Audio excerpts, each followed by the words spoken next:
Pensa comigo, imagine uma situação. Digamos que você fosse uma pessoa muito rica, talvez seja uma pessoa muito rica, e fosse fazer uma viagem muito longe e ficaria muito tempo distante da sua casa, da sua, dos seus bens, não é? Vamos dizer que você fosse um grande empresário, e você então contratasse pessoas para cuidarem da sua casa, para cuidarem dos seus negócios, para cuidarem das suas terras.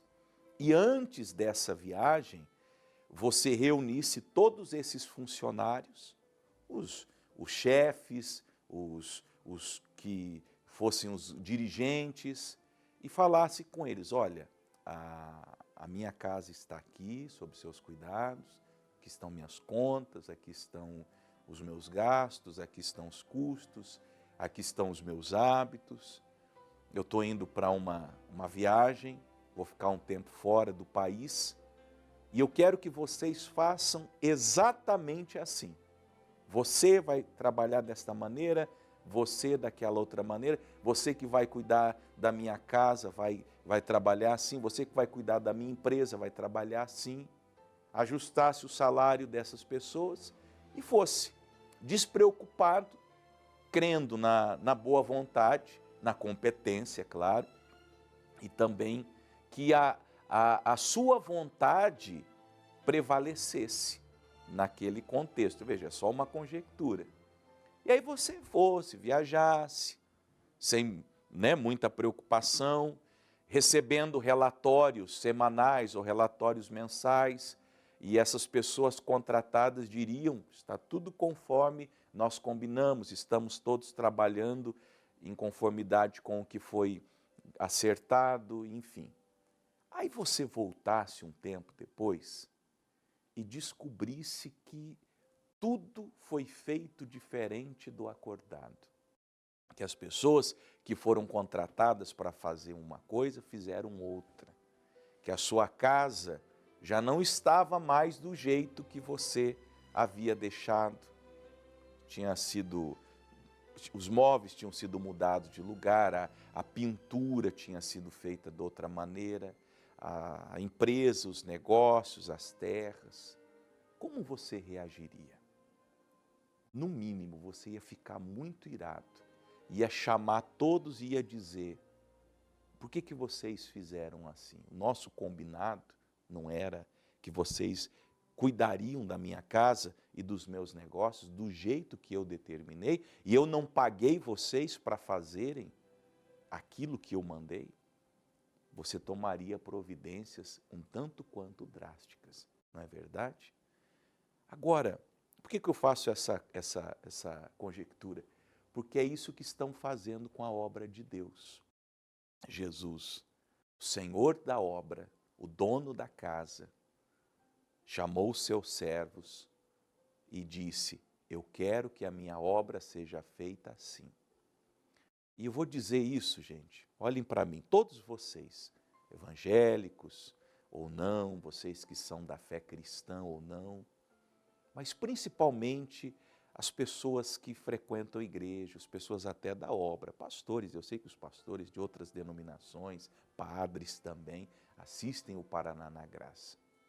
Será que Jesus está feliz com os senhores, da maneira como vocês estão fazendo a obra? Olha só, eu quero ler para nós Marcos 6, do 12, o 12 e o 13, são 2 versículos só. O Evangelho do dia vai tratar um pouquinho desse tema. Marcos 6, 12 e 13. Por quê? Quando Jesus deu a comissão para instituir a igreja, para começar o trabalho da igreja, para começar o trabalho de evangelização, ele chamou os 12, depois chamou 70, e ele deu algumas diretrizes. Aqui está tudo muito bem resumido, eu não tenho tempo de me explanar muito, de me estender demais, então eu quero ficar, porque no resumo a gente já aprende. Olha só, e saindo eles, os comissionados, eu sou, você é. para fazer a obra de Jesus, não a minha, não a sua, não a da igreja, a de Jesus. E saindo eles, pregavam ao povo que se arrependesse, e expulsavam muitos demônios, e ungiam muitos enfermos com óleo e os curavam.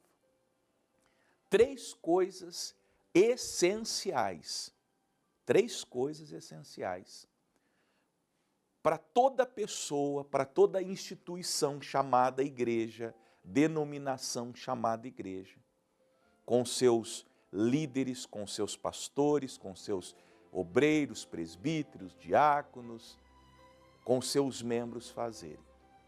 Quando nós vamos pregar o evangelho, quando nós saímos na ordem de Jesus para anunciar a salvação, a primeira coisa que nós temos que fazer é pregar ao povo o arrependimento. Porque a porta de entrada para a igreja é o arrependimento. Há um debate, e esse debate é controverso, sobre se a igreja tem que ser inclusiva ou não. E eu vou dizer isso a todos os protagonistas desse debate. A igreja não é inclusiva, o céu não é inclusivo. A igreja, eu falo isso à luz do evangelho, ela é exclusiva.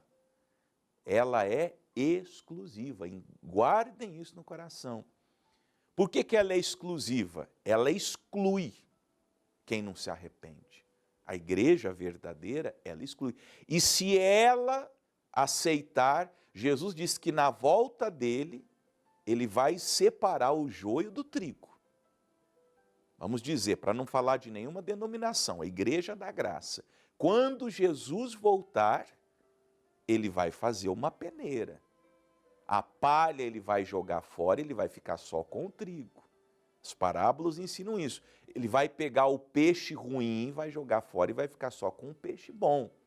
Ele vai separar o trigo e vai lançar o joio para ser queimado.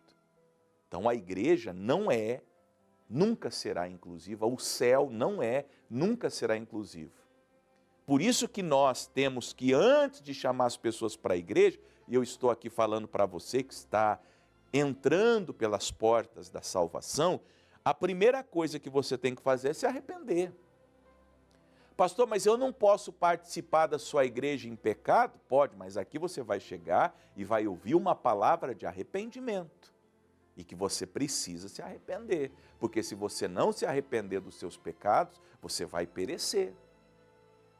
Quando nós vamos pregar o evangelho às pessoas, nós não podemos omitir delas que elas precisam, no primeiro ato, se arrependerem dos seus pecados. No primeiro ato.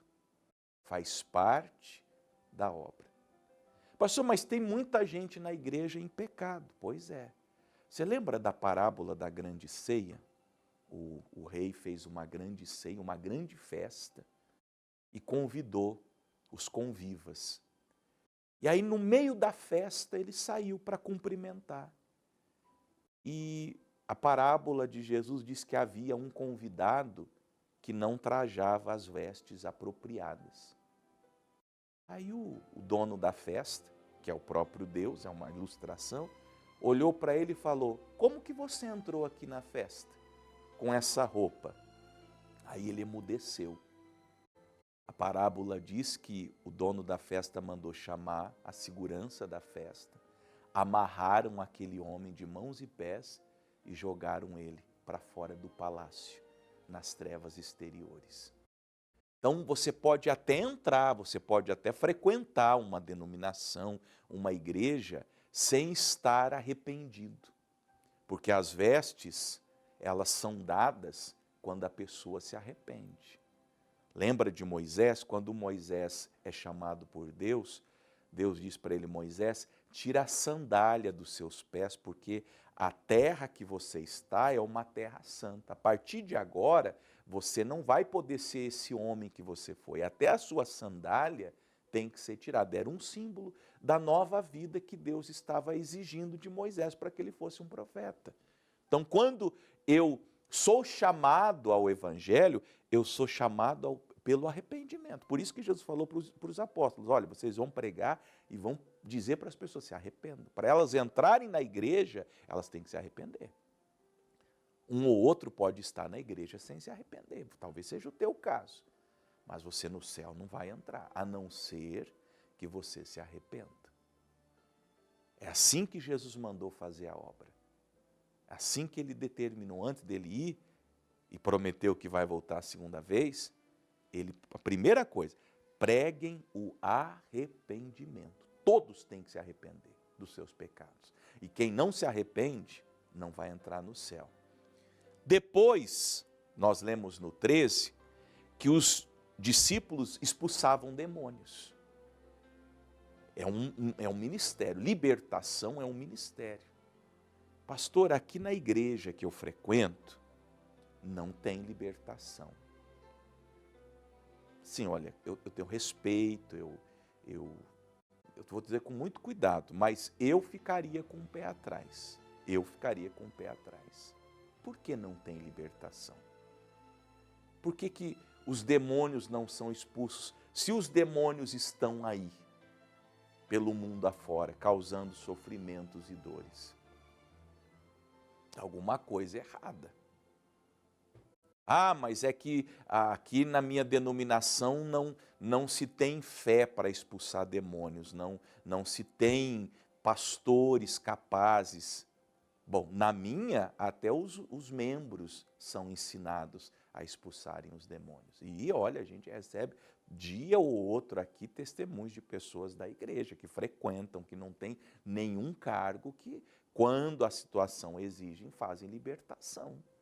Então, você tem que ver isso aí, tem que ver. E há quem negue até esse ministério. Veja, gente, por isso que eu peço para vocês abrirem a Bíblia. O texto está aí, Marcos 6, 12, 13. Agora nós estamos no 13. Se Jesus mandou expulsar os demônios, se os discípulos expulsavam os demônios, se a igreja primitiva expulsava os demônios, por que a sua igreja não expulsaria?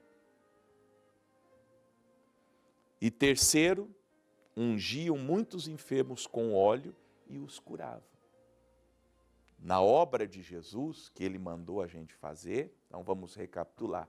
Primeira coisa, primeiro, carro-chefe, por assim dizer, pregar arrependimento. As pessoas têm que se converter, têm que nascer de novo, têm que passar pelo batismo nas águas. É assim que a coisa é. Segundo, libertação. Expulsar demônios, tem que expulsar. E vai manifestar, olha, acontece coisas assim sobrenaturais, mas nós não temos medo disso. E se você conhece alguém que precisa, ou se você precisa, pode entrar em contato com a Igreja da Graça, que eu mando aqui 10 pastores aí para fazer libertação. E terceiro, cura divina.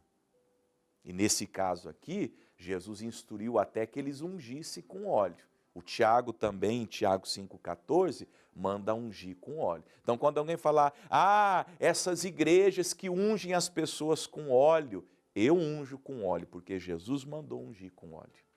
E nós fazemos unção ali no alto da cabeça da pessoa, impomos as mãos para que ela fique curada. É assim, meus colegas pastores, é assim, meus irmãos e irmãs, amigos e amigas, que Jesus mandou fazer a obra dele. E esse é o princípio, é o início. É assim que se planta uma igreja, é assim que se convida uma pessoa para vir ao culto, é pregando arrependimento, é expulsando os demônios e é curando os enfermos. Se não tem pregação de arrependimento, se não tem libertação, se não tem cura divina, possivelmente você está fazendo parte de um clube social cristão, de ideologia, de filosofia cristã, mas não é o Evangelho. E se não é o Evangelho, ninguém aí vai para o céu, porque o Evangelho é o poder de Deus para a salvação de todo aquele que crê. É o poder de Deus para o arrependimento, é o poder de Deus para a libertação, e é o poder de Deus para a cura divina. Amém?